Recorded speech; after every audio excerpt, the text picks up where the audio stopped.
Glory, hallelujah, Lord. Praise the Lord, hallelujah. Praise the Lord. Glory, Jesus. Praise the Lord.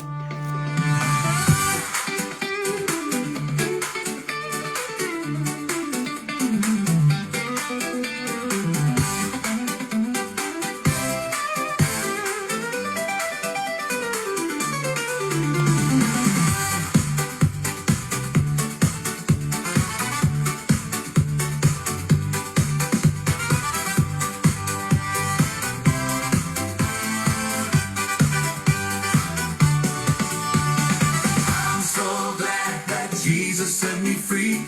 I'm so glad that Jesus set me free. I'm so glad that Jesus set me free. I'm singing glory, hallelujah. Jesus set me free. Wow, fia, la fa saulotto awe Yesu. Wow, fia, la fa saulotto awe Yesu. Wow, fia, la fa saulotto awe Yesu. Pese vidima, hallelujah, fa saulotto awe Yesu. Satan had me bound, but Jesus set me free. Satan had me bound, but Jesus set me free. Satan had me bound, but Jesus set me free. Singing glory, hallelujah, Jesus set me free. Sanotia awele filia fa saulotto Yesu. Sanotia awele filia fa saulotto Yesu. Sanotia awele filia fa saulotto Yesu. Bese vivima, hallelujah, fa saulotto awe Yesu.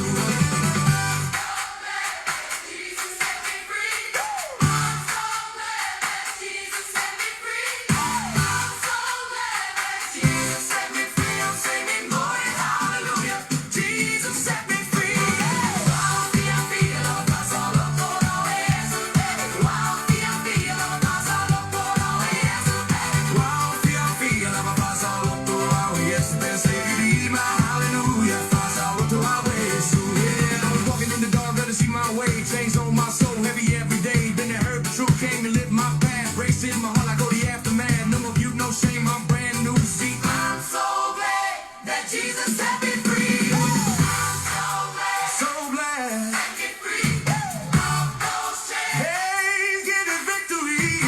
Devil tried to hold me, but I broke that key. Now I'm shouting out loud, Christ rescue me.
Praise the Lord, hallelujah. If you want home-cooked meals without Amen, yeah. Fa'atalofa, ofalofa atu le swafa manmalo Yesu Kiriso le nei vaenga le afiafi.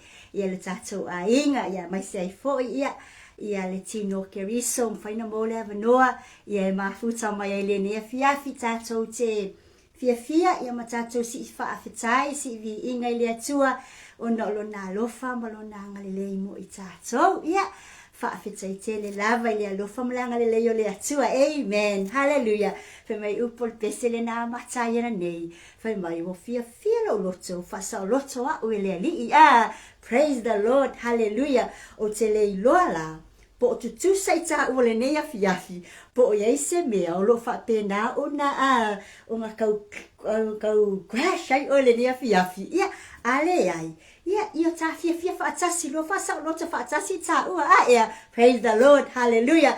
Sia ua inga ai se mea o tau o kau lave atua ia te oele ni afiafi a o e tapena ai ia iau whainga malolongo le afiafi ia po le lava le fuafuanga iai a olo iai ia sina tamai a ma o si ale na pe wa kau ma o si ai a ia whamalamo o lo fale po lo ta vale ia o te mana ia te oe whasaoloto oe whasaoloto oe i le upo le atua, whasaoloto oe i le nganga pa ia whasaoloto oe i le mafuta ina. Praise the Lord. O le upo le atua ai maise lava o le mafuta ina ia o lona fina ngalo i taimi uma tātou te whaasoa ina aile na na fionga pa ia o mai ole ni fiafi. Amen. Praise the Lord. Hallelujah. Ia ni whaiwainga o a fōini tinga, o a fōini lela vale ni yaso, praise the Lord, hallelujah.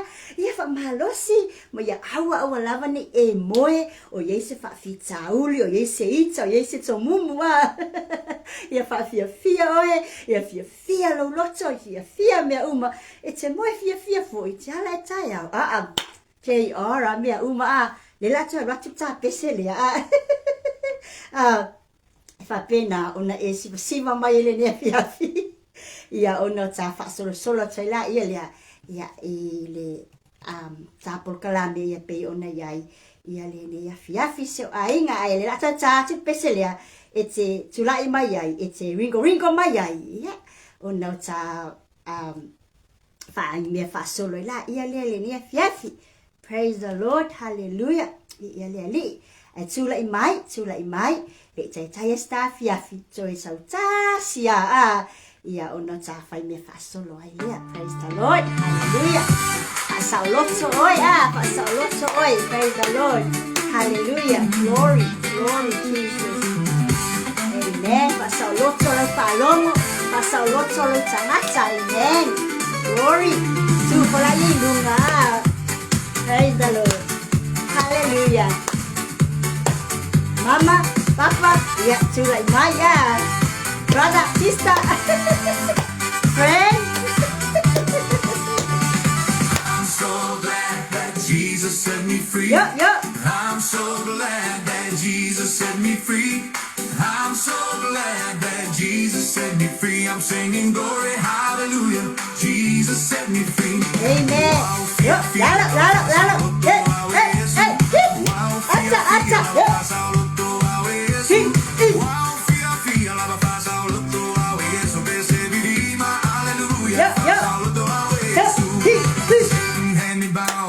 Jesus set me free. Yes. Satan had me bound, but Jesus set me free. Satan had me bound, but Jesus set me free. Singing glory, hallelujah. Jesus set me free. Sanotia awele fili ai pasalo do Yesu. Sanotia awele fili ai pasalo do Yesu. Sanotia awele fili ai pasalo do Yesu. Bese vivina, hallelujah. Pasalo do Yesu. Lalo. Hey.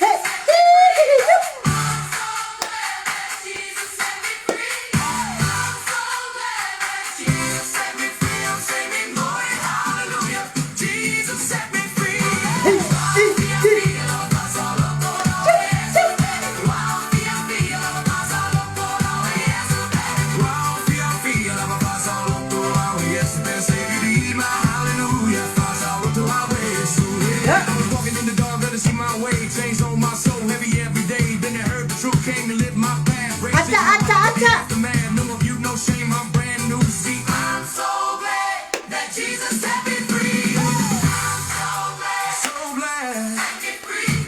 All those chains, hey, get a victory. Never tried to hold me, but I rose it. Now I'm shouting out loud, Christ rescued me. Praise the Lord, hallelujah. So glad that Jesus set me free. Yeah, Faaoloto, yeah. Faaoloto mai oi. Yo. I'm so glad that Jesus set me free. I'm singing glory, hallelujah. Jesus set me free. Hallelujah.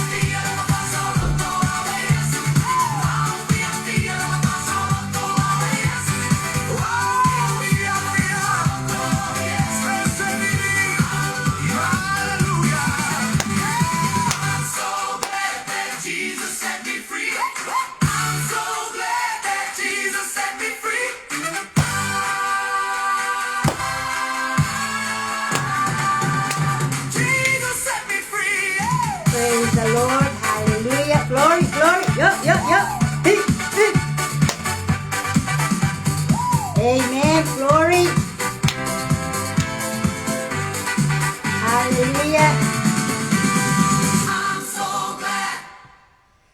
Yes, hallelujah, praise the Lord, yeah. Whaatalo whaatu, ia I niso se tatou ainga, I o maua atu, la tu swafa I lunga lupenga ta whailangi, lene ia fiafi, whaatalo whaatu, ia lau fionga whaatonu, lau sunga Pastor Mikael Preta, ia whapea foi beautiful whaletua, Sarah Tanielu Preta, ia male no foi yalo, whamanuia telele atua, malo lawale au auna, ia malo foi le, fia ile ali ia malo fo ile tautua ia iso o se au nanga lo fa pena na tautua ia wale fina ngalo le atua patalo fatu fo ile sunga le wa o ia telea Josh telea ia le mau atu lo suafa masani ona ia ilunga tatu prokalame ia ai fa fetai le ali ona o lo soifu au na ia mai saile tu le tato tu langi malo si mai Wellington fa manuia tele lava le atua ia mafafetai fo ile mafuta mai le ne fiafi fa talo fo itu my beautiful sister Anna Tongia mafuta mai lauli America Samoa ia fafetai fo mo au nanga matango fie le taiao ia le taimi le mau le au nanga le taiao ona se taimi ia matai le ngaluenga ia taimi le mau wale no inisio taimi ia ai fafetai tele lava malolo sila fia le ali le au nanga fa manuia tele le atua ia mafa au vina pea ele atua ia le feanga ia mal sailinga walo na fina ngalo ia te fifa talo foi I au nanga uma mata mai lava le taiao se tato ainga mai le ola fo lo fatu no ministry mai Samoa ile ngata fo ile le tuangane ya J. Jimmy Brown ia male share ina fo I male fo I au nanga mai le naitu o tato ainga I Samoa fo ia fatalo fatu ia ile ngata fo ile ia ne tato ainga mai le messengers of peace and love of God ia ai mai se ai le tato au nanga nei o le Global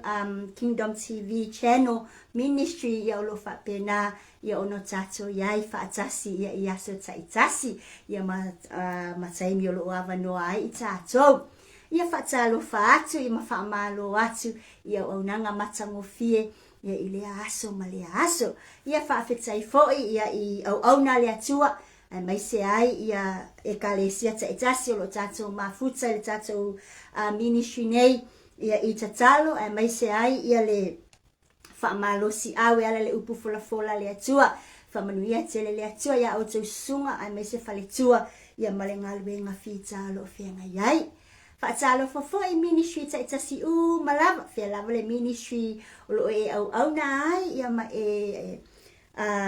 ma fa tau ai lo valawina mo le atua ia fa talo fa atu ia ma fa manuia fo I le atua fe lava le ministry lo au na mai ai e kalesia taitasi ia fa talo fa atu fo ia ma fa manuia tele le atua I ngā luenga whenga iai ne tatou matutua fa malole no futalo fa malole tapuai ile tau ngā luenga ma le naitu o le tatou ainga fa tai tele lava mo talo sanga momoli ia mai se fo le tapua inga o whenga iai ia au na le atua ia mai ua wala awina ia ua lava le whaasoa ino le upo le atua tono fale pui se itu load tono fale mai ma o ngase ia ma so o se mea lava o mafuta ai ia whamanuia le atua ia te oe tono lo ainga whamanuia te le atua ia te oe ia ilau mafuta mai le nia fiafi se te ina I tatou se te talo ona tatou whai mea whaasolo ai lea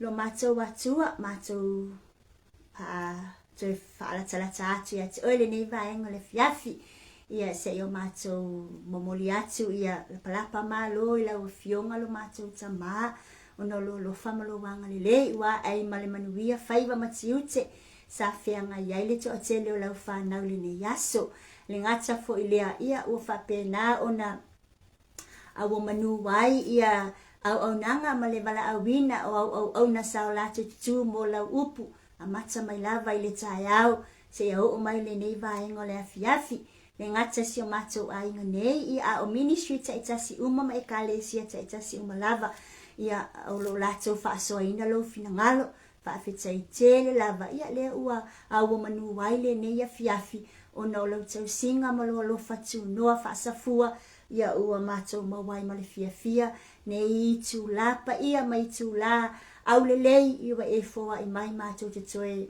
mafuta ina ai lo fina ngalo.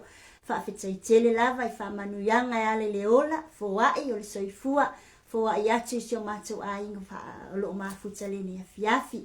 Whaafetai sili tama i lau upu, e mai se loa nganga pa ia le feseo soani, le mātou sa ili atu ia te oe, ia whapena lava ona e tufa mai, ia mai e tala mai lo mamalu, e ale lau upu ma lau whaau unga ia te i mātou te e tasi, le atu wae, ia whapena ona te tala mai pea, o whaamanuianga, e ala le lo nganga pa ia, se e whau ai, le whaafufonga lo a inga, ia a o se whaasoa fo ia lo whafine whaatau wale ni afiafi, ia whapena ona mātou whaalau tele ai pea lo malo lo mātou tama, o ia sauma se whaafita ulili ni afiafi lo mātou watua, mātou tatalo, ia e anga lei, ma ia lofa, ia e te silafia mea uma ia lātou loto, se e fesoa soani ane. O ai fo sauma se maiti ngaina, ia poa lava mawhatianga o whea ngai ma se tasi, o lo iai le nei mawhutanga le ni afiafi, ia whapena ona whaia pe iai lo fatu noa lo mātou tama,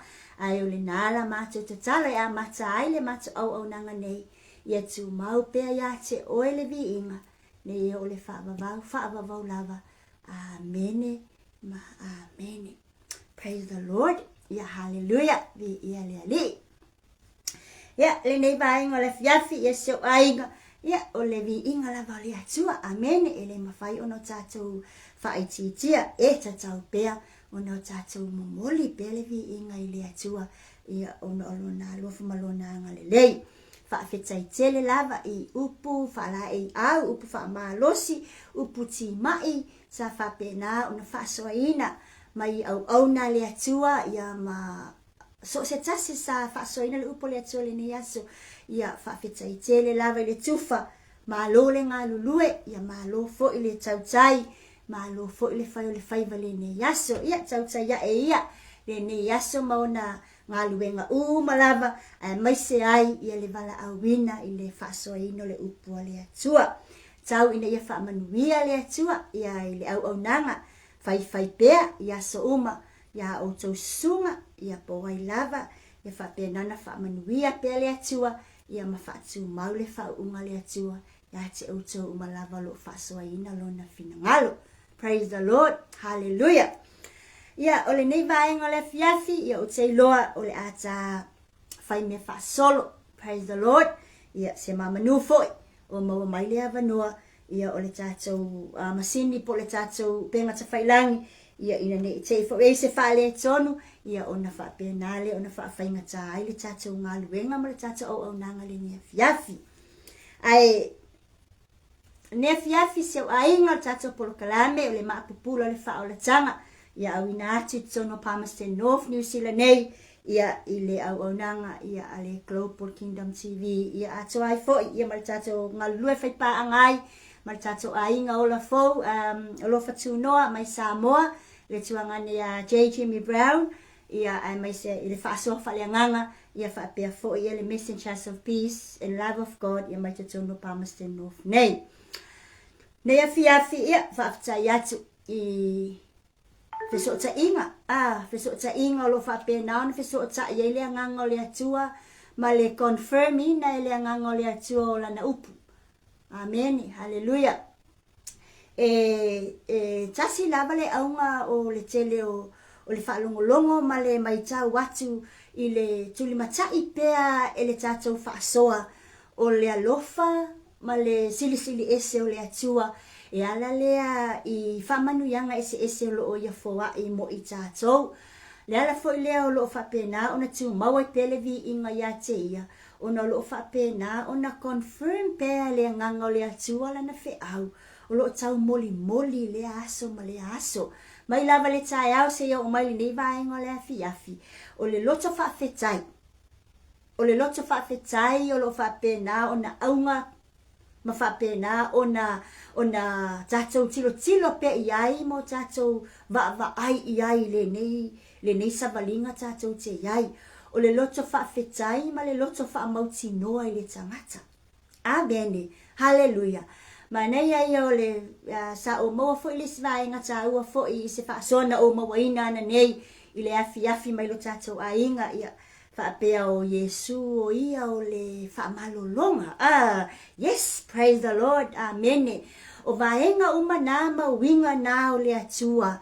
O lo whaapea na o na iai pea mataula iai le manatu. Ina ia tupule loto whaafetai I le tangata. Ia se o mai lava le whaasoa whatoa mai a atu. Misi ati hau nisa whaasoa o na o le se taimi. Pati I le tau maa ua atu pe a tau alu atu ai lunga inisi o taimi o lo whaile lai. O le tuli matai pe o le loto ia I loa whaafetai le atua. O loo whape nao na fifi mai le alofa tu no le atua. Ina ia tatou mataala ai. I o tatou lofa fo I le whawhetai a te ia. O mai lai tatou whaasoa whatoa mai atu le sunga le a fionga le whaatonu. O lo whape na o na tatalo mai ai le au na le atua o lo tala noa le fionga pa ia le atua.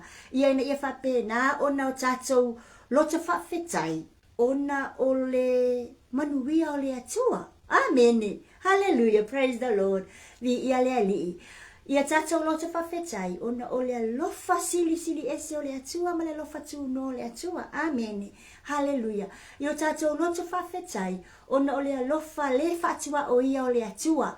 Ia avea o e mau. O ni tangata ea. E whaalawi loa atu le loto lea. Ea. Praise the Lord. Ina ia tupu pea le vi ingo le atua. Ia tatou tangata.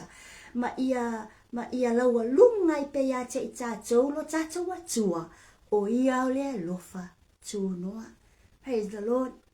Nei la vaenga le afiafi se o ainga. O le wheaua au mai le anganga. Ina ia whapena o na tātou whetu wha ia I foi. Ina ia whapena o na taulai pea le loto lea o le tangata I le whawhetai. O le whai mai, o le atua lo tātou au na iai. E le suia o na winga. Praise the Lord. Hallelujah. E le suia winga o le atua. Amen. Pe e le suia le atua malona tamali I anga. Amen. Hallelujah. Praise the Lord. O le tatou lalolangi. O le lalolangi o suinga. Our world of changes. But our God or our Savior or our Lord never does. Amen. Hallelujah. O le nau ta inga. O le nganga o le atua. Ia whapupula I o tātou loto. Le whawhetai. Because po asu winga si o mia I tā ua. A o lo tātua. I o tāmau tino lelei. Ele mawhai o na suia. Praise the Lord. Hallelujah. Ele o winga o le atua o lo o tā au na iai. Ele suia. Amen. Glory. Hallelujah. O le lalolangi. E iai suinga o le lalolangi e tū mau. Praise the Lord. The world that we live in has some constant changes. E iai una suinga tū mau le tangata. Le lalolangi lea tātou te o lai. E le taimi e sui ei le tangata mo na winga, mai na mionga e whai. E ei le taimi e sui ei tū langa tātou te tilo iai. E ei foi le taimi, tātou sui e tātou wanga nuu, pe sui ei foi, me aveila tātou wha mua. Praise the Lord. E ei le taimi, e fesusu ya iai le tau, o mana o ngai to tono le tangata. E iai fo I vaenga le olanga, e sui iai le mea, e ave iai le wha mua le tangata. Because of the world. Because of the surrounding. Amen. Hallelujah. There are times what is accepted today will be rejected tomorrow. E te mi tātou te talia ai, ni me se tele nei, mo tātou ngā lulue ai, but tai au, po le lumanai, ia, wa musu ai fo le loto. Ai e le taimi, fia fo le loto I se mea kako ke maua ngei aso, ma ngei keimi. Ai alu wa I foi, e le umbi anga ku mau le fia. e koe sui foi. Amen. Hallelujah. Praise the Lord. So, mai lai to tonu leo langa leo le tangata pe atilo iai. Tato. E alo na wha pesu winga. Ona e ta vale lo ta tangata tulou. E le mau tonu lo ta tangata. E le tu mau lo ta tangata. Oe mau. E le tu mau o ta manao. E sui. E le tu mau o ta tulanga. Our circumstances change. Our values change. Amen. Hallelujah. Praise the Lord. Our cultures change. Amen. Praise the Lord. So, in the middle of these changes and this uncertain in the person, in the middle of this, there is one unchanging thing.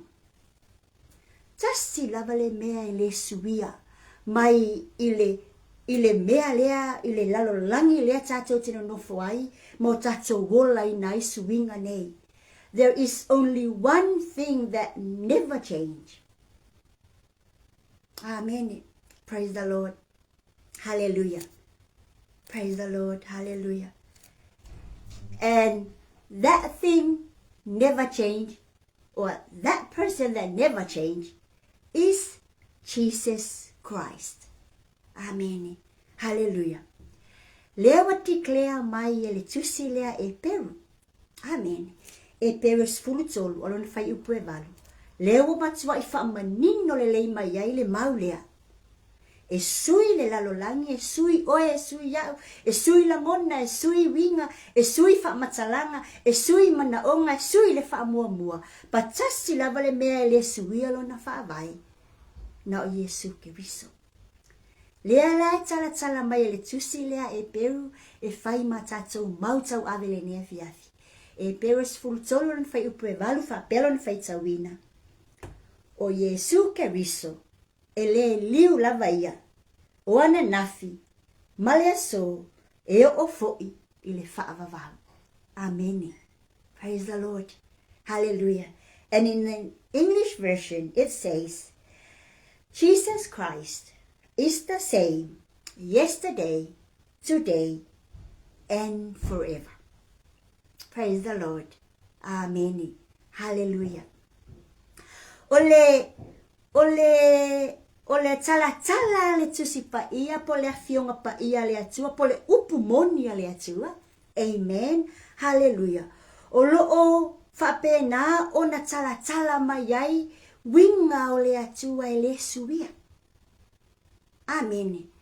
A tala noa loa whai mai, the Jesus Christ is the same yesterday, today, and forever. Then, if silingia le tangata, o a winga ia, o a mea ia, lai on au mai le mau lea le sui ai le atua. Praise the Lord. Hallelujah. So, from the Bible, mai le afionga pa ia le atua, o loo wha manino le mai ai. Amen. O vaenga po o winga ia o le atua e le suia.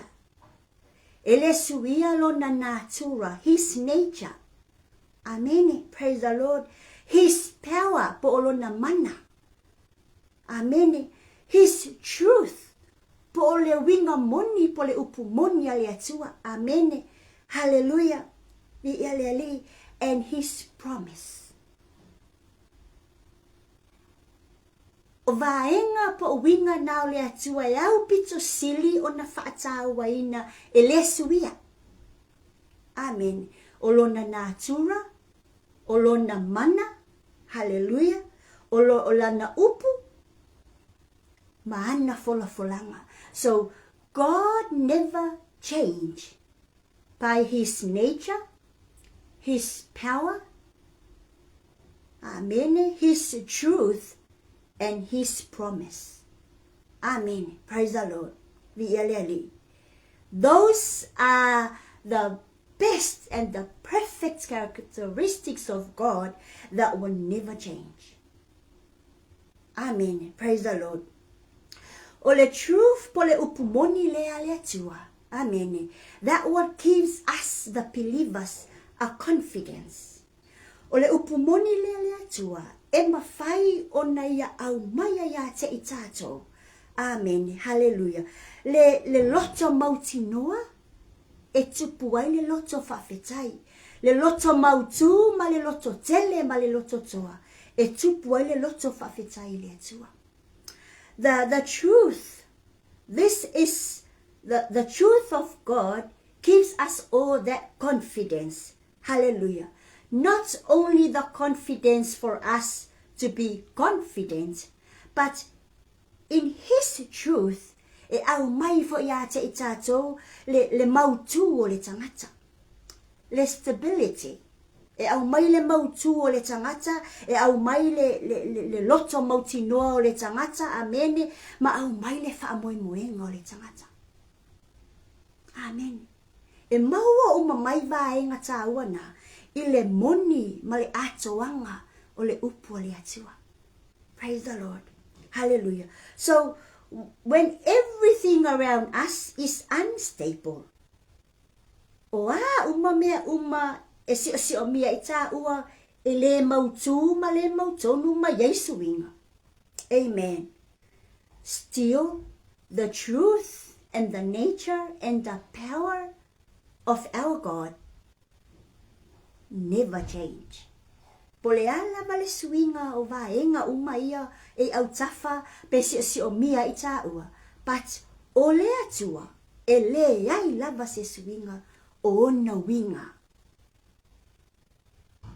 E le ai se swinga o lona natura. E le se swinga I lona mana. There is no change. Amen. Ile moni o le atua malona tamali I anga. And there is no change. Hallelujah. I folanga o lo tautalai le afionga pa ia le atua. Po folanga wa umana fola le atua. I tangata po o lona nuu. O I tātou. Amen. Praise the Lord. Hallelujah. God remains constant. E tu mau lava lo tātou atua. E tu mau lo na natura. E tu mau lo na mana. E tu mau lo na moni ma lo na whamaoni. E tu mau fo ia na folanga. Amen. Hallelujah. O se vaenga tā ua e au no tātou mua tilo iai. A whaapea lea ua ta utino le fionga monia le atua. O Jesus Christ is from yesterday, same from yesterday, today, and forever. O lona winga, o le mea mua, Christ is unchanging in person. Amen. E le ai se swinga o le tamali I anga o le atua.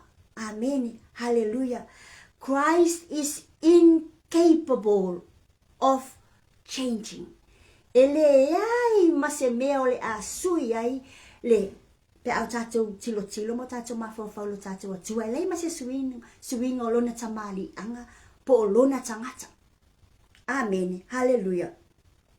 O lona natura, his nature, ele se suinga. Praise the Lord. Vigaleli. Jesus is always the same. Hallelujah. Praise the Lord. In his character, ilona tangata, ilona tamali ianga, he is holy. Epaia. Amen. Hallelujah. He is righteous. Amen. E amiotonu. Amen. Hallelujah. He is loving. E lofatu noa oia. Praise the Lord. And he is faithful. O unchanging characteristics nga o le person lea po le atua lea tātou te au na mo tātou wifo iai. Amen. Hallelujah. He does not become better or worse. Amen. Hallelujah. Because he is already perfect. Amen. Hallelujah. Manele maule au mai le tusi lea malaki lo nam ta upu tolo na fai upu ono e wha mausali e pe ia te I tātou e le suia le tamali I anga o le atua. Wha mai le tusi lea malaki lo nam ta upu tolo le fai upu ono. Whai mai. Awa o le alii. O te le liliu. o le mea lea ua le whaumatia ai o tau le whanaunga Iakopo. God is unchanging in his person, no change. Amen. Hallelujah. Whai awa o ia o le alii, he is holy, he is righteous, he is faithful. Amen. Glory, hallelujah. Whai o te le li liu. Whetalainga le li, whai o te le li liu. Mea foi lea, e le wha umatia ina ai o tau le whanaunga. Amen. Tātou te anga sala, tātou te leanga. Ai e toi whaatu wina i tātou. E toi whanau fo wina i tātou. Because lewa umona fola mai e lea tua. Le moni la. Amen. Hallelujah. Whai mai, o au o lea lii, o te le liliu. Amen. Glory, hallelujah. Yes. Christ is unchanging in his person. Olona o ngatotonunga le mu olona olanga. Amen. Hallelujah. Is pure. And that is why there is no change. Olona natura o mea le lei ma mea moni e whai mo i tātou. Hallelujah. I ia lea li. Lesi vaenga tāua te tau ono tātou loa ai. The divinity of God never change. Tasile na vaenga tāua e te tau ono tātou tali tonu mo tātou whatuatua iai. The divinity of God. E le ai se suinga. Po le paianga o le atua. E le suia e sesi. E le suia e se tangata. Po le ale poto le lalolangi nei. Tele metotia o lo mo le lalolangi. Tele ya le mausuinga fau o masini faa tele konolosi nei o na po. E le mawhai e nā mea uma o na suia le paianga o le atua. Amen. Hallelujah. Praise the Lord. Vi ia le ali. Whai mai, Jesus is eternal. Yes. E whaavavau o ia. Amen. Jesus is eternally God. Amen. Hallelujah. Ole me te tau ono tatou. He was God in the past. O ia ole atua na amatai ono tatou wola mai. Amen. O ia ole atua nga create hina i tā ua. So he was God in the past. God today. And he will always be God. Leanga e pa ia. O le pa ianga ma le mamalu le nao le atua sa fausia i tā ua mai le amatanga. E o me le teimine. And that is why e leo na pa ia i tātou. That is why e leo ngokako wo e tau le pa ia ma le mamalu le atua. Because our God that created us from the past is the God that we serve eternally. O mai lava le temle ne o lo tatou la mona pea mo tatou so songi ina le na namu pa ia o le atua ya te tatou. So he is still God today, and in the future or you know forever he will be always our God. Amen. Praise the Lord. Vi ali. So e te tau ono tatou mafau mo tatou whaamoi mo tatou whaamosali ma tu mau wale tatou talitonunga ma ave le tatou whaamoamua. The divinity of our God will never change. O le paianga o lo tatou atua e le mawhai o na suia.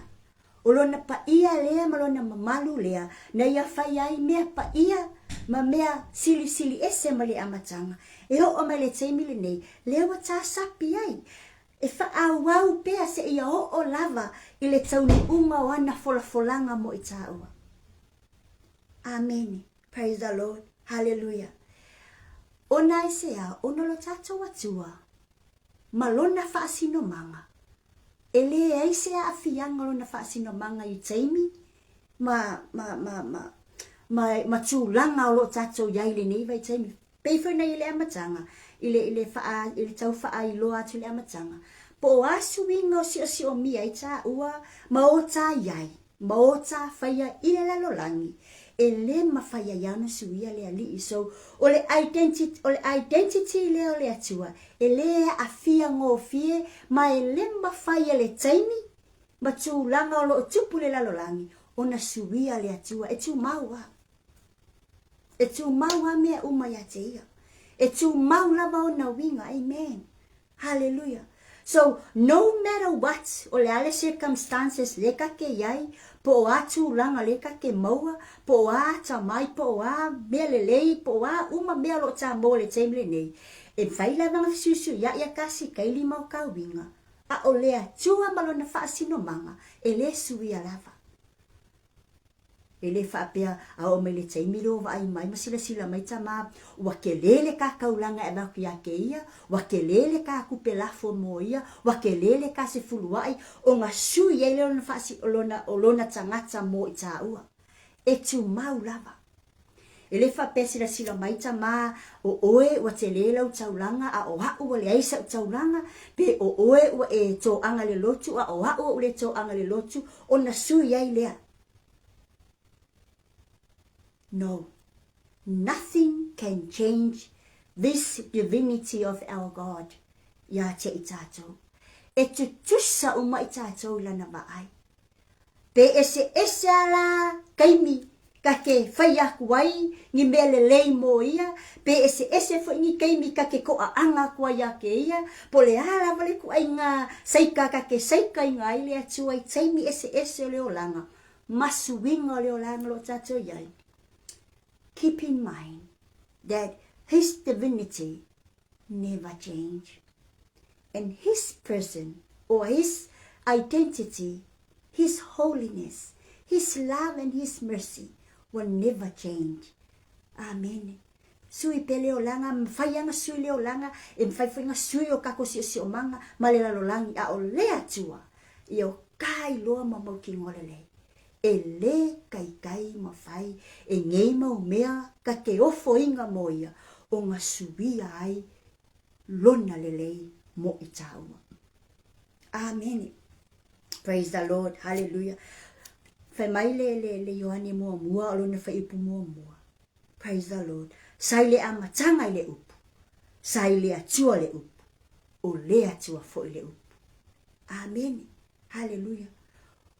O le lava le mea na whetsa lai i ai le atua i le amatanga mo i tā ua. Whai mai, sa ia te ia le upu na whetsa lai ai mo i tā ua. Praise the Lord, hallelujah. Sa i le atua le upu, o le atua fo i le upu. So o mea uma e tu mau lava le atua, e le kai subia. Praise the Lord. Hallelujah, bi li. O le character for your letua never fails on us. Amen. Praise the Lord. E keimi ko ke o kako fail, kako whaia inga. Kele keimi kako ke o luma o kua, o luma o whasasapa. E keimi ko ke o i luma, uma e wholes kau sanga o kako le koi luma o kako i kua uma. E fo le taimi nga le lua o asasa ka ko anga le loku ai uma e fo le kausanga o le ko ya se loku but kaimi nga o ka ko kaimi faya inga nga e le kaimi faya inga le ka filinga fai e le kaimi faya inga le ka upula fo atu e le kaimi faya inga le ka loko fa fikai le atua e le kaimi faya inga le ka loko o sai ma le ka loko fa mangalo but o le character o le atua e le kai whaia inga i vaenga o mana ia te i tā ua.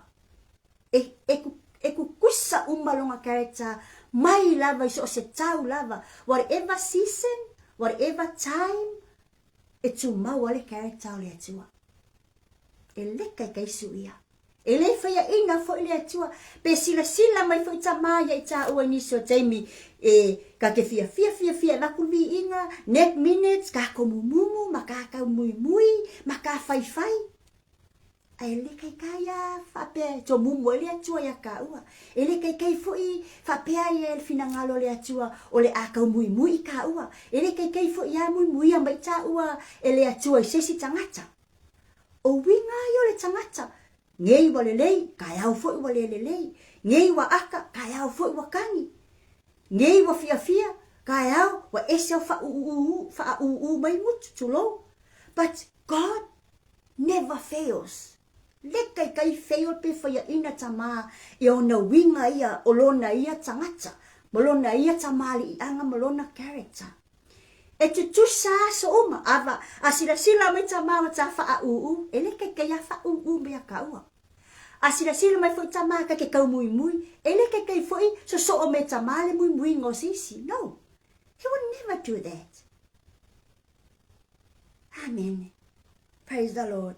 Vi ali o le alofa o le atua. Pei ona ta ua ele fionga pa ia le atole ni fiafi. He still is, is very compassionate to everyone. Hallelujah. Vi ali. Ele aise suinga o le atua. Praise the Lord. O lona alofa tu noa. His mercy remain within us. His truth remain. Ele kai suia le upu moni le atua. O le amatanga sa le upu. O ia lava le upu. O uma o ia lava le upu. Remain na mea uma ya teia. Langa le faya ina ngofia le atua. Mae he is incapable to be fail. Ele kai faya inga le ali. E faya inga ka ua.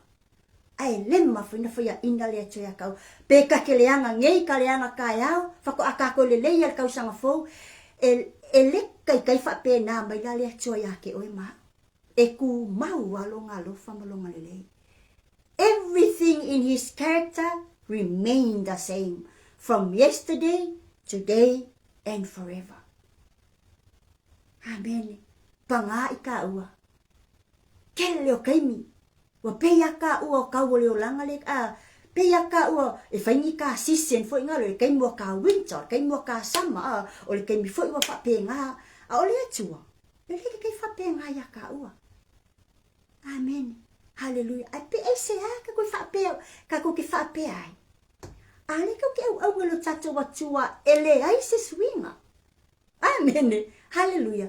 Finga taia te tato ona tato wo inga lue ma fatau nu le moni le kau au mai e la fionga pa ia le atua e mai se le tamali anga le atua le kau fia kufa mai e finga kaya ka kongo ka ko fia ai se a langa ka ko ki fa mutu lua inisio temi ka ko ki ka vale inisio kaimi ka ko ke fa masingo inisio kaimi ka ko ke va ai vale inisio temi. Amen. Hallelujah. Kasi nga va nga linga finga ka ngo ka ko loa o lo tato wa tua le ka ke au nga ya le se suinga langa o ka ko winga nga winga kuai ya winga le suia. Amen.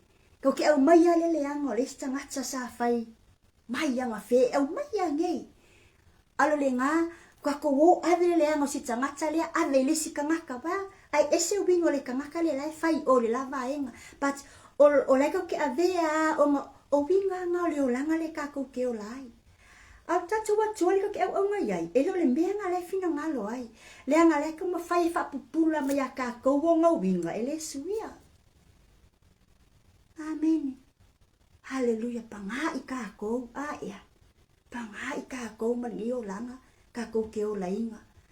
Praise the Lord. Ali ka ko ma fight kako kama fai e tali tonu le upulea. This is the truth. This is the truth. Kako kalikong wai. Kako fa kua yai. Kako fa maoni yai. Kako mo ia. Lava yele kako fa nguku lua. Walava le kako pepelo. Walava le kako fa masingo aku. Walava le kako kaava vale solo. Tulou. Amen. Hallelujah. Vi ali. Fa mau ni yanga o le tu mau pea o le character o le alii e le faya ina. Fa mele salamo le lua a lona fai upu e lua se fulu fitu fai mai, ha o oe, e faa pea lava pea oe, e le i u lava o tausanga. Amen. Hallelujah.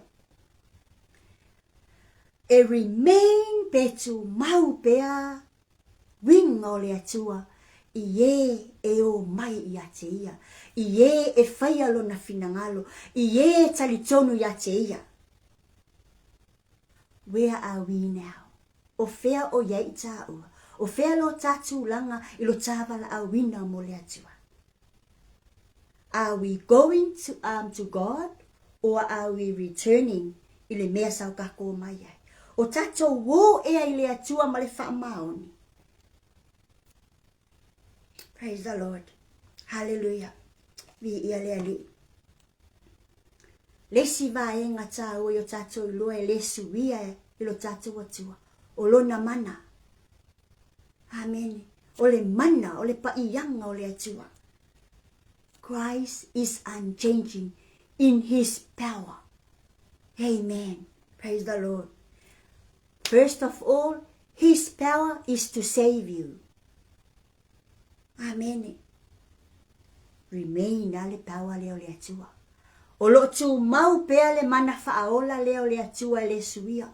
Au mai lava ita ua mai mea sa ka ngofo polonga ye. O mai lava le aso le nei. O lo tu mau pea le mana faaola leo le atua. Amen. Hallelujah. Jesus still saved us, the sinners. Ka kou kanga kanga sala. Ka kou kanga kaleanga. Amen. Hallelujah. He still saved us, the sinners, today, just as what he did to the past. Mai o kakawo langa leanga sa kako yai mele amakanga. Mai le keleo mesese o errors. Me leanga sa kako faya. Sa lavea i mai kako weleli. Oni ngalo analesia nole le mana leo le tua. Ele lave inga mai kako mana faahola.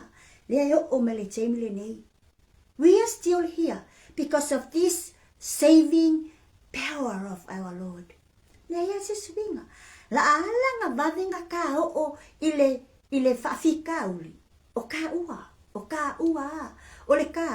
le ka itui ile upo le atua. O le ka le fai o le finangalo le atua. O le ka fa ngutu lua ile upo le atua. O le kaimi mo vevela. O le kaimi mo malili. A o le vevela. A o le malili. A o fa penga la vale ole o e kako. Especially Carisiano i vai kaimi ngei. Amen. Us. Hallelujah. Waina lavea ia mai ta ua wa lenga fa nau fo wina ma hayai le ka swinga le ka o mele kemi lengei.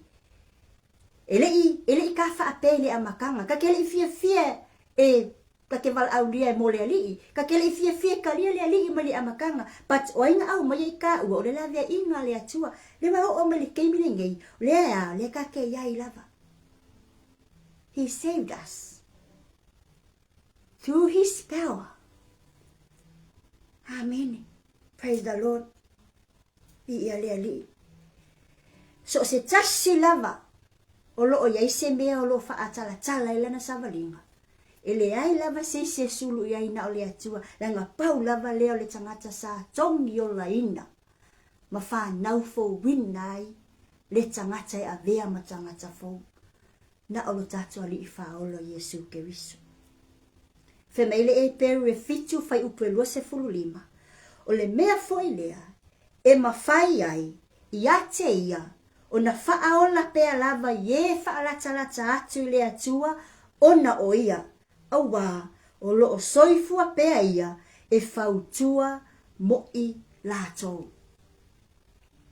Wow, praise the Lord. Hallelujah. Vi ia lea li. E se le matango fie o le paua leo le atua, e le suia, e tu maua, e la mea e i ua. So se kaimi lava ka ke se ai, ko akasa o loko a pe aka o i le atua. E mo i lava e le ke me fsasoangi ma yeila ubo, ma se ka ngaka fo le ke mga umiele fsaso, ma le ke trusting a lalolangi le ngei ke ale me fsasoangi. But deep inside, e leo Moses sa lokonga, unless wa e alu e tala i lea li i o whaafika, uli ma tala i lea li i au mese senga whai, whakoa ma whai o nga e maule sa lokonga, pēha ole kei me wha maangalo mai tā ua lea li. Through his word, ai whaalango la i lea, i le tātali tonu ia te ia, o ia o loo iai le mana whaola lea. Amen. Praise the Lord. Ka ke lesa o loko mai pe a wha ngalo ka ua le kangaka. Even though lo wha ngalo ka ua, e leo yeise sa lo tonga iai ka ua, leanga o le ai so fo ia ka ua le kangaka le lao, e ko i kai foi. Amen. Hallelujah. But o le vao o e male atua, pau lava ngā o le wha longa leke mga o mia, e moni.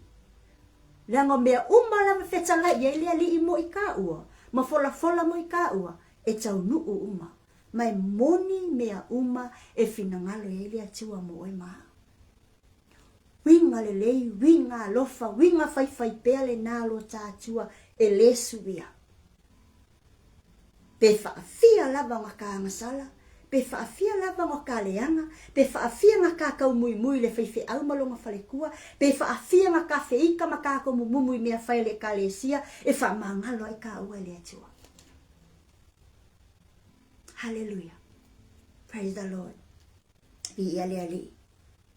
Aua whaine i ngalo ia te i tātou. Le mana lea lo tātou li i whaole Yesu Keriso. E tu mau ele na whaamalo longa mo i tātou. His power. E remain ai pe tu mau ai lana whaamalo longa mo i tāua. Amen. Praise the Lord. Hallelujah.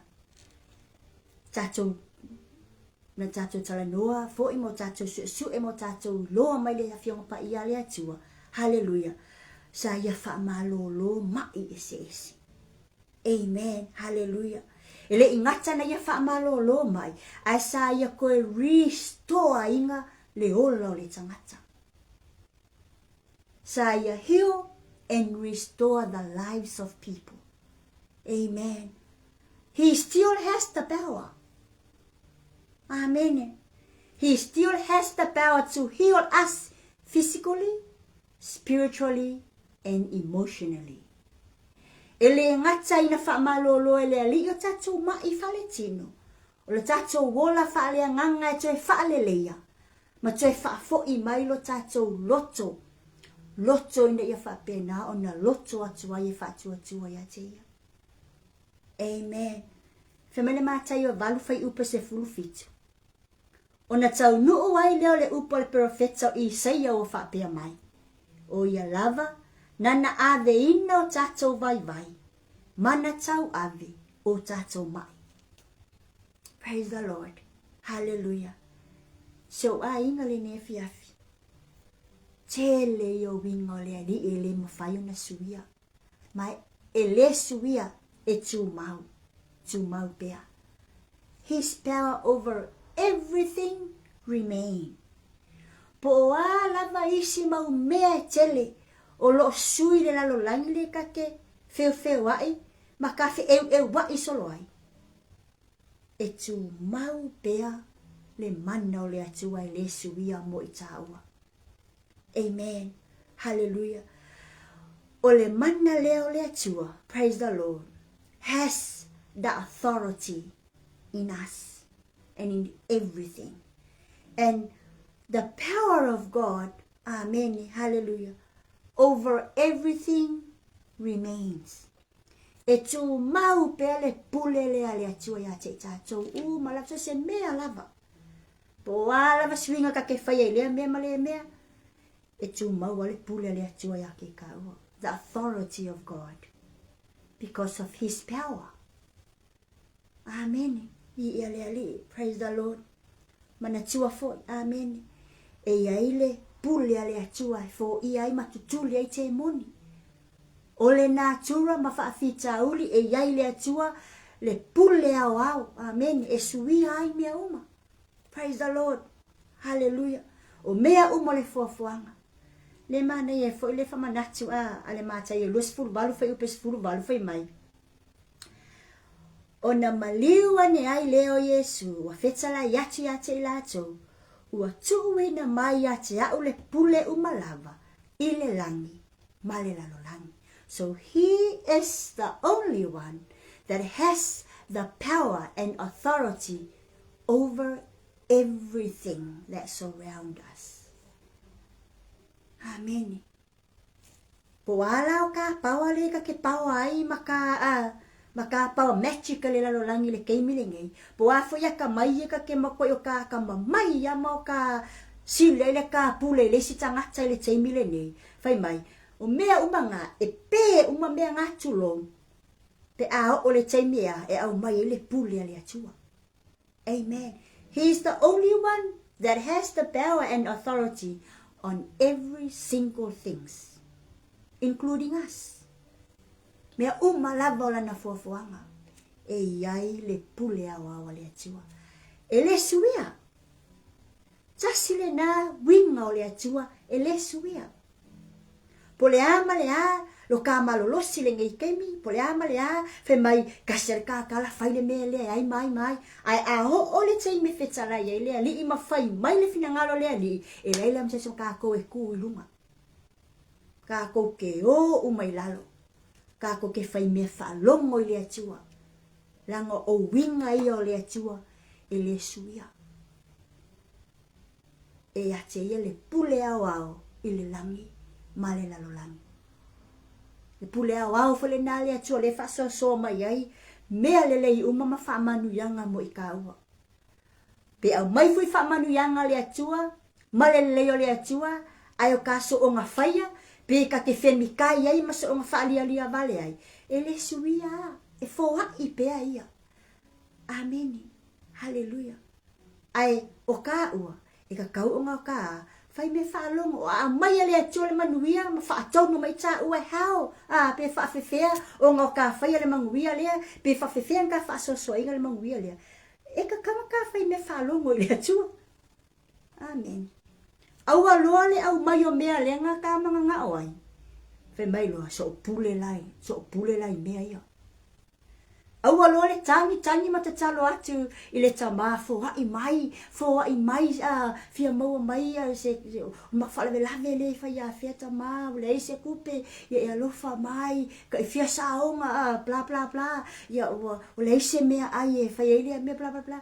Au fo le fo ai me le atu o mea nga fa pe fo la inga ngai ai ko sa sa pa lai fa pe lo ka o ia iri avia ku o mai iri avia la ku uma manatua. Hallelujah. Ngala ngau mai ole pule le atua le ngau mai ake ka ua. Inga ia o kai loa. Ngi o kai loa fa so ma ia o kai loa. Kau yaku. Lea le mamana ole nga pule mai ai.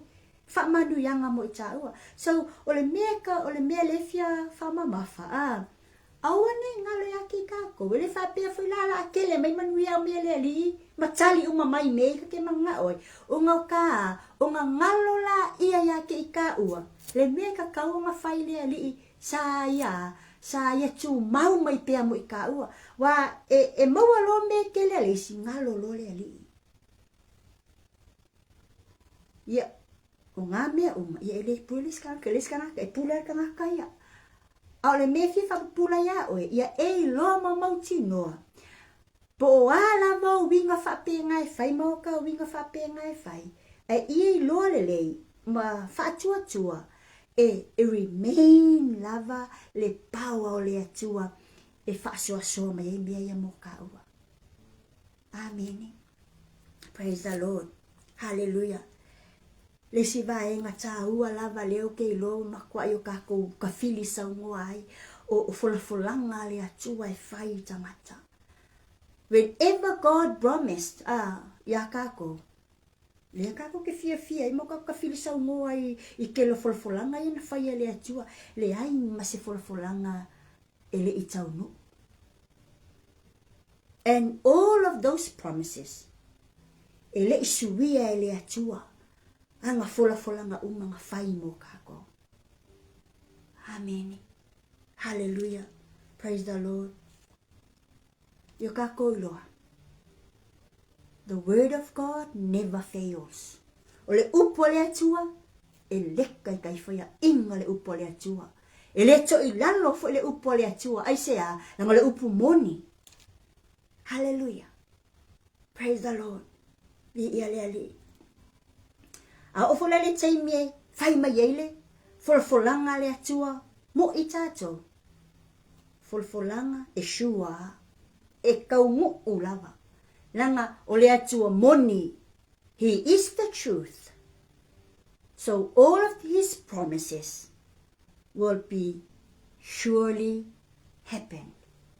Whatever he has spoken, it will surely happen. Wa umalava mea fetalai ele atua e fola mo ita ua. Aua ni ingalo ya te ita ua. Be tuai, but e kupu lava. Nanga kasi le ngā winga o le atua e le suia. E wha tau nuu ana folanga. E tau nuu ana folanga.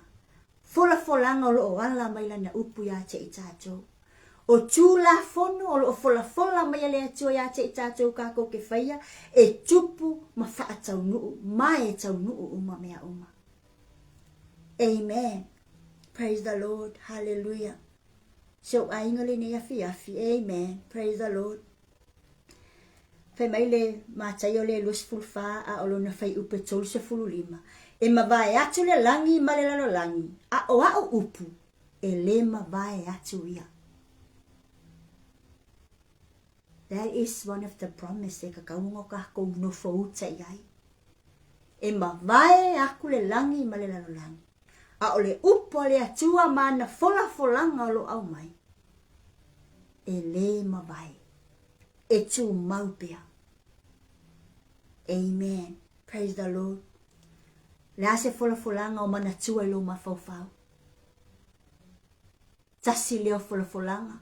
O le saolo tonga. His promise of salvation stands. Ele kuoi lalo sisi. Ele mafai sisi. Ma ele pepelo foi le atua.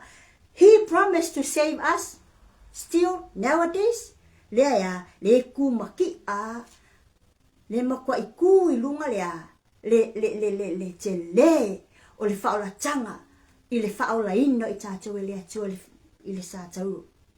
Lea ka umangei ang kako koe whamangaku aku le maliu ma le toe tū man malo ke riso. That is one of the promise. Nga promise a le atua mo I tātou. Mai le ai se folanga le I taunu. Lea o ma le teimi nei. O la mea kaki whamangaku so o ai. Leanga na taunu ma vaai o kako maka I whailonga. Ma whaalongo ina tātou tino. Ma o leo kako wa. Le kako ke ola fia ai. So this is one of the promise na whaia le atua. Ole whaola ina ma le lavea ina o I tāua. Amen. Hallelujah. Whemele Ioane e ono wha upe tolu se futu. Tolu se fulu fitu. O I lātou uma ua foa ina mai a te au ele tamaa. E o mai I lātou ia te au. O ia foi e sau ia te au. O te le tulia lava I fafu. Amen. Praise the Lord. Hallelujah. Le a sesi folanga a le atua o e manatua. Malo e whaatalitali I ai. Pe ua tupu fo I a te oi. Amen. Ia tasi le nā folanga po o mea na whapenana o foina le atua mo I tā ua o le whaoratanga. Malona whaasatauro ina I o tā na I whapena o na whaamangalo tā ngasala. Lesi folanga lea o tātou lau vivilu ai o le toia fio whaalua mai o keriso. Amen. Praise the Lord. His promise of his return is certain. Kasi le ngā folanga I o kako mauki ngō le lei. It is gonna happen. Amen. Tātou te leilo le aso pawalata mai. Amen. Praise the Lord. Whemele Ioanes fulfa whai upe tolu. Whemai a whai o te alu masa uni se mea e nofoi outou. O te toe sau. O te talia foi outou.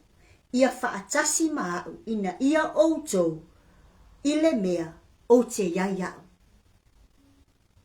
Ia, tasi le nā, folanga po le polo misi. E le suia. And it is gonna happen. Sooner or later. Pau ole mea tātou e whai, ole whaatalitali, whaatua. Ngā lue le teimi le nei.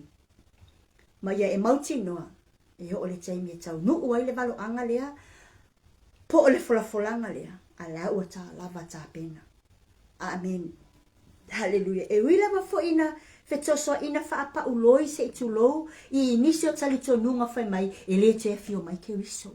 Ma whai mai isi, o a fea.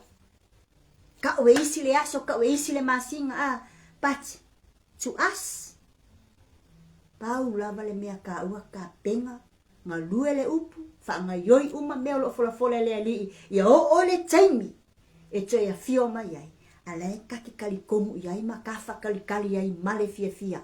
E leo ta ua mai, e leo mauti noa mai, a o le tangata o le atua, ua mafuta le atua, ma le wha atua, wa ia I loa le leile taimi e to ia fio mai ai ke riso. E ui lava la inga, waka ukingo ngisi, yaso ma masinga makaimi. Ai hai ka ua, o le hase ka ua fika iai. A whai o loa tua, e le ai se suinga, I loa o langa ma lau whaatinunga. O lo na winga, ia. Pa wal mea ka ua, whaatalitali. Ma I o ta ngalulue, whai le fina ngalo le atua. Amen. Praise the Lord. Hallelujah.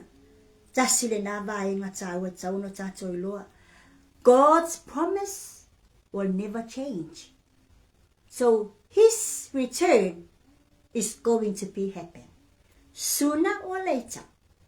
Malo fitalai. O te toe sau. Amen. Hallelujah. O te talia fo I outou. Ia whaatasi mau. Ina ia outou le mea. O te iaia. Amen. Praise the Lord. Lesi vaenga tāu o tātou mauti noa. Lesi winga o le atua I le suia o le alofa. O lona alofa. Amen. Praise the Lord. O lona alofa. O lona alofa le aise tua oi. O lona alofa tu noa. O lona alofa fai pea. E le suia le alofa o le atua ia te tāua. Hallelujah. Praise the Lord. Yeremia tolu sfulu tasi fai upe tolu whapea. Na whaali mai lea li ia te au ana mua. Whapea mai. O le alofa e whaavavau. Ua o alofa tua ia te oi. O le mea lea. Ua o whaafua loa ina ai. Lo ua alofa ia te oi. Amen. His everlasting love will never change. Amen. E whaavavau le alofa o le atua. E whaafua loa ina ai. O tātangata. E le suia. Na ua e tofo le alofa o le atua. Na ua e vaai le alofa o le atua. Wa e whaalongo le alofa o le atua. Wala ngona e lau ainga ma lau tangata. Ma lau e kalesia. Wala ngona e lau ministry. Le alofa o le atua. E le suia. A whaiwa e la ngona. Tu mauai le alofa le o le atua. Tu mauai e whai winga. E tali atuai se le lei. Le alofa leo le atua au mai mo taua. Hallelujah. Praise the Lord. His love is everlasting. His love is unconditional. Praise the Lord. Vi ia lea li. Lo tato ainga le ni afi. Praise the Lord. The love of God not based on our performance. Ele whapea ale lei le ka perform, le ka aunanga ma le lei, o whapele ngā lo whapiko me leo tamaya ka ua. There are no conditions e au maia e le atua inga ia ka ngā lulu e koe mo ia inga ia alofa mai ai. He loves everyone. Every single person. God loves. Amen. Ele any conditions for ia au mai e whapea mai pe whetalai me tama a e ko anga le lokua ai yaso sa umol masinga a e ko anga ke loku ya sa mua a e ko anga e lafolo peleki a e ko anga e lafolo se fuluai o nga o alofa kulea. The love of God is unconditional. So se kai mi lava e kupu. Peke le loko, pe le aisa se fuluai, pe le aisa o peleke la fol fifeau, peke le kausia le fifeau malonga ainga, peke ko mumu le fifeau, peke fai kala le fifeau, peke ko ke o mui le fifeau malonga falekua, e alofa le atua ya ke oi. Peka ko ke o foi mui le makai o lo kako ainga, peka o ke po wala paka ko mele anga e fai. God's love is still there. Amen. Hallelujah. Aua ni ngalo ya te tato. Peka ko ke fai mele anga lava i au na le atua, peka ko ke fai upu lava i so sisi lava lo kako ainga. Peka ko ke fai me valea se tulo lava i mea fai ko kongo fai ngā luenga kale ko ke iai, po kongo mea ka ko ke iai, kongo e kalesia kongo ainga. E kumawa le lofo le li ia te oi. Aua ni ngalo. Amen. Hallelujah. Langa le suia le winga le nao le atua. Ele mafai lava le atua nga suia lo na lofa. His love is everlasting and his love is unconditional. Praise the Lord. Bi ale ali. Femele romai 5 alo fai upu e valu. A ua faaali tino mai ele atua lo na lava lofa ya te itato. Inda ua maliu, masui, o itato. A o tato wanga salapea paai. Peka kuke anga sala lava. A ua faali tino mai lea lofa lea na maliu ai ke wiso mo itaua. Kele yoka me se fai. Kele yoka mea ngai fai. Kele yoka mea lefe kau e fai. Kele yo mea leka kaunga fai al whanau lea tua leka ke fai mai. Ua faali tino lea lofa lea tua e ale longa maliu mo i kaua. Amen. Hallelujah. A o tato wanga salapea. A o lo faali tino lo na lofa. Amen. Praise the Lord. O le lofa foi lea lea tua. E lema fai e sesi. O na ia taofia. E fai pea lea lofa lea lea tua. E lema fai e sesi o na taofi fafua se ilo na lofa. His love is not only everlasting, it's not only unconditional, but it is also unbreakable. Amen. Hallelujah. Mai lema fai se mea o na fa ese ina i tato mai lea lofa lea o lea tua. Nothing can separate us from the love of Christ. Amen. Hallelujah. Because the love of Christ is secure and constant. Ele ngata ina tūmau. Ai o se alofa ua ona tāpena ina. Ma le mauti noa ua ato atoa lelei. So nothing we can do, nothing we can to separate this love or break us from the love of God, because wa nga perfectly done nele atua mea e secure ailo na alofa lea ma matu mau ailo na alofa lea mo itato. Ka kelelei ka leanga ai lesu ia ai le alofa lea. Amen. Ka ke vai, ka ke paie, ka ke makamomoe, ai lema faina sui ai le alofa lea o le atua.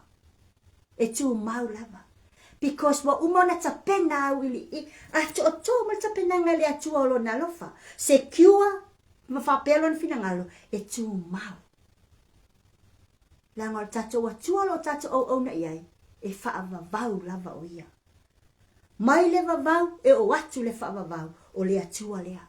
E tu mau. E le suia. Amen. Praise the Lord.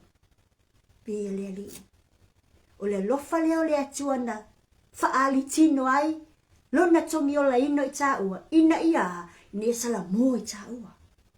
Amen. Ina ia mo le loto salamo. O le lofa le atua ea e mapuna le loto fa mangalo, mapuna le loto salamo ya te i tatau.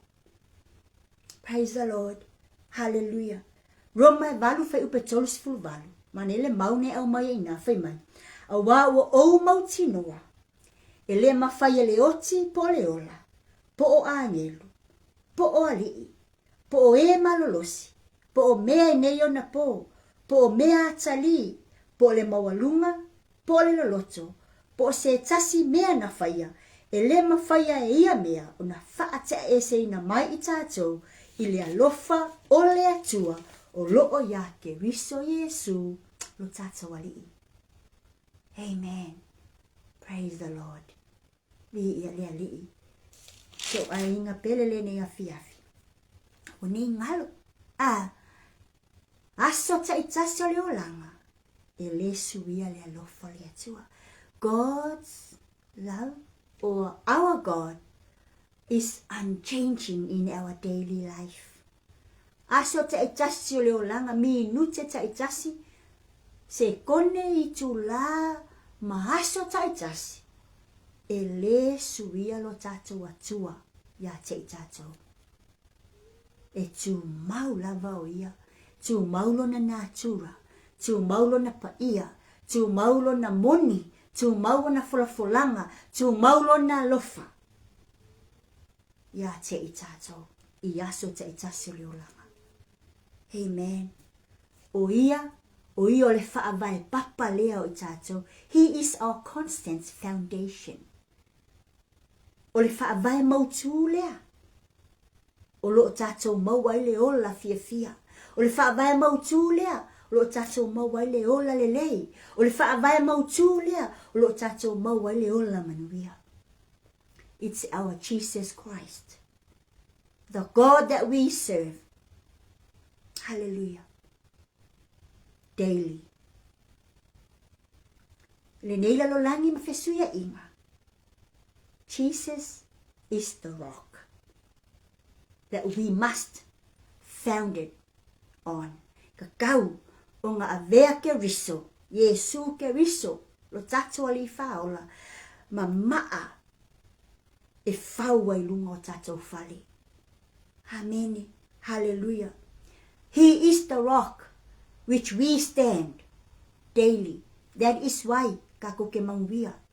Kako ke manguia o ngolo kako lo kako lunga o le whaavai papa lea lo tātou Faaolataga o Yesu Keriso. Amen. Hallelujah. O mea lo tātou maua mai i le whaavai papa lea. O lo maua mai ai le mautu o le whaavai ina o tātou tangata. O lo mo mai le mautu. Le mautu o tātou o langa. Wha le atua. Wha kerisiano. Hallelujah. Ma tai o fitu fai upe lo se fulufa. Fa mai o le nei. Ai se wha longo ia upu nei. Ma whaia e ia o te wha atu saina o ia. I le tangata poto. Wana whaia lo na whale i lunga o le papa. Le papa lea. E pupula. E pupula o le papa lea. O le maa lea. O le maa e pupula. O loo iai te tonu leo la tanga. E whaaola ina ai. Lo tā whale. Lo tā tūlanga. Mea uma ta te whaia. Amen. O ia. Our daily strength. Aso ta itasi. O ia lo tātou malosi. Amen. Hallelujah. E wha malosi mai o ia te tātou yaso uma. Pe ao tātou whaalango lango i le atua. Amen. Praise the Lord. Ele run out le malosi. His strength doesn't run out. Ele uma. Ele limit. Ele alwal fa pe mai ta ma wale lavalo na malosi. E fa malosi mai ai ta ua. Fa mai Filipe fa fa pe sfutolo. O te ma faia mea umalava. Ona oia ua fa malosi mai atea. Praise the Lord. Hallelujah. So he is our strength daily. Vi ale ale tali tonu yai. Ma fa tua yai. Amen. The other thing, he is our eternal hope. Amen. Ele suia. Ole atua ele suia. Ona winga. So ave ia ila tatou wha moi moi. Langa wha babau. Lona tangata ma lona tamari anga. So he is our eternal hope. Amen. Praise the Lord. Vi ale ale. Glory, hallelujah. A whai ele suia lo tatou ali. O lo tatou wha moi moi nga foi. E tu mau foi. ele sui a foi lo tatou wha moe moenga. Because in him, everything will be secure forever. Amen. Hallelujah. Glory. E peru ono wha upusu iwa. Whai mai. Wa ia te tatou le na wha moe moenga. Pei se taula o le anganga. E le mato sina ma ua mausali. E o ofo i te tonu i tala atu o le ie pui pui. Praise the Lord. Hallelujah. Vi ia le ali. So a inga le ni a fiafi. Whai mai le whamanatu e peru ia te ita ua. Whai mai. O Yesu Keriso e le liu lava o ia. Amen. O ana nafi ma le aso e o ofo i le whamawau. Jesus Christ. Amen. Hallelujah. It's the same yesterday, today, and forever. Tato ainga le ni afi afi. Jesus doesn't change. Amen. Hallelujah. So we can fully trust him because he doesn't change. Trust in the Lord with all your heart. Amen. Hallelujah. What Jesus did before, he can still do it to us today. Amen. Alea kako kei lole leile alofo lele. Tele tausanga. Tau kako mafakia ai. Mo kako yele lo loko le angasala. Koi a kako fango ai. But whawhenga ko wo malingei kei. Na amaka me le alofo le atua le kau aminga o ka ua. Le kau au minga o ka ua me le vangu sa kai ai. Le wo o me le kei milingei. He is still with us. No change. Amen. Hallelujah. Lesi. Tatu tilo o tatu wha moe moenga. E secure le lea tatu wha moe moenga. Amen. Ono lo tatu atua. Wana nafi. O nei. E tu mau lava le whamavau. So our hope is secure in God because he is the same from yesterday, today, and forever. Amen. Hallelujah. Le nale ta fasole ne fiafi se o ainga. Amen. Hallelujah. O ne ngalo. O le moni lea o winga o le atua. E ta tau o na taula i ai lo ta vaa. E ta tau o na fausia ai o ta fale. E ta tau o na tutua i lunga lo ta ainga. Amen. The truth of God is never change. Amen. This truth of God, we need to anchor ourselves in this truth. Kaula yai lo kava au kamalanga. Faua lo tafali au ka ola ina. Le faaolataga le atua. Hallelujah. Ya ave malo tafa tua e taula yai I. Amen. Hallelujah. Taula lo tafa tua ile moni lea. Ma le upu moni lea lo tatou atua. O ngā o kele suinga o le ngei o langa kako ke iai. Amen. Ai a taula lo tafa atua le atua. E fiu lava i le suinga o le o langa e kau kau fekoso ha i ka ua. Ai lema whai o ngā kau ese mai ai lo tatua. Pe ave lo tafa atua e tate fa atua ma ia makwa i mausali i lo tatou atua e le au noa. Hallelujah. Praise the Lord. Mana tua, e kei mi kau ke whaia i ngai. E le kei me sui e o kako winga. E le kei me sui e o kako mangao. E le kei me sui e fo i le kangaka manga me whai. Ai a mana tua le loto. E remain pe tu mau pea lo tato walii. E whaavavau. Amen. Hallelujah. So a ingale ne afi. Amen. O le nala tato whaasoa.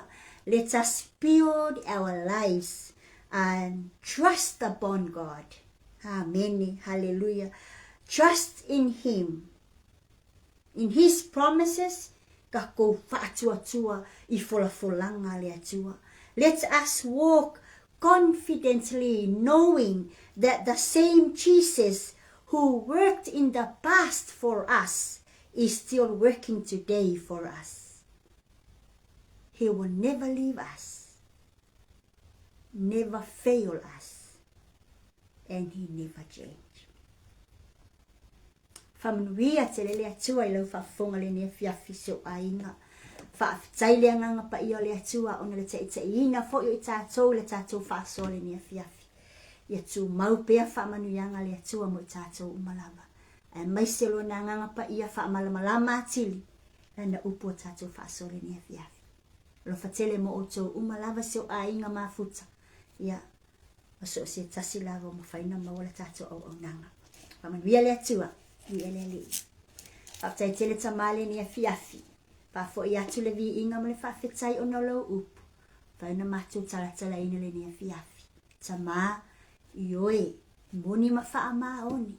O oe o le atua, o ana nafi, o ana nei.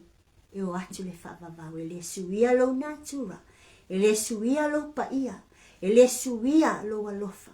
E le suia lo moni mau folafolanga ia i mātou. Ai panga i mātou. E i te mi mātou te whamou mo wa i ai ma oe. Ao lo tu mau pea oe. Ia vi ia oe tama. Whaamangalo i mātou ni o mātou se se. Whaamangalo foi se upo le tau tama li ile nea fiafi. Ia whaapena una tu mau pea ia te oe lo vi inga. Ni o le whaavavau. Amene. Ma amene. Praise the Lord. Hallelujah. Whaafetai tele lava. Ia asunga whaafiangainga. Pastor Ferretti. Ia ele mafutaina fule tau o nanga. God bless. So tuangane. Ia Pastor Paulo Antonio Hans. God bless. Whaatai mo o nanga matango fie. Whamanuia le atua. Mo o lua to my beautiful sister Faletua i tangia. Whaafetai tele mafuta mai. Malo au nei le alii. Whaatu mawina whaunga le atua. Ia oi lava o mafuta mai o le ta o le siwafa le nia fiafi. Ia whaamanuia le atua ia te oe. Ia whaapena ona tu mau le atua lo na vi. The effort, listen to Praise this. the Lord. This is why Alela ta atile ta pese muli lea. Ia ona ta whaama vaya ila. Ia le nia fiafi. Praise the Lord. Hallelujah. Glory Jesus. Amen. Hallelujah. Glory Jesus. I love the variety. It gets me out of my usual routine and trying meals I wouldn't normally cook for myself. Everything is already planned out, Praise so I the don't Lord. have to think about it. Hallelujah. Glory, glory, glory Jesus. Hallelujah. Hallelujah, Lord. Glory Jesus. Amen. Amen. Hallelujah. Glory Jesus. Yep.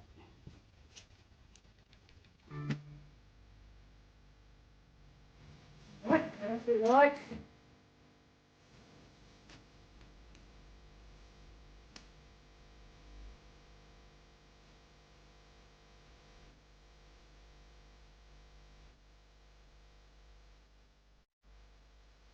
Stop the year and you.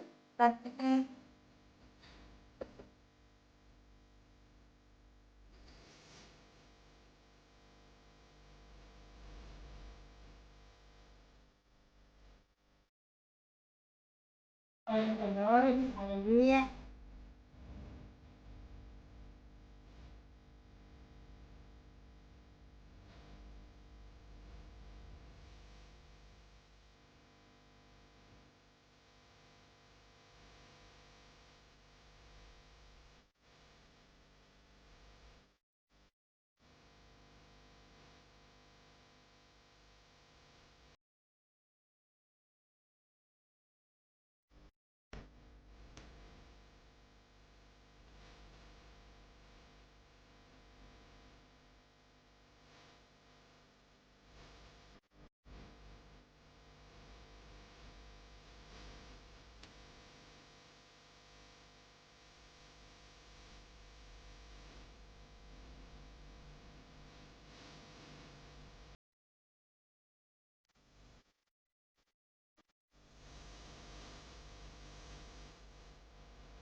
What?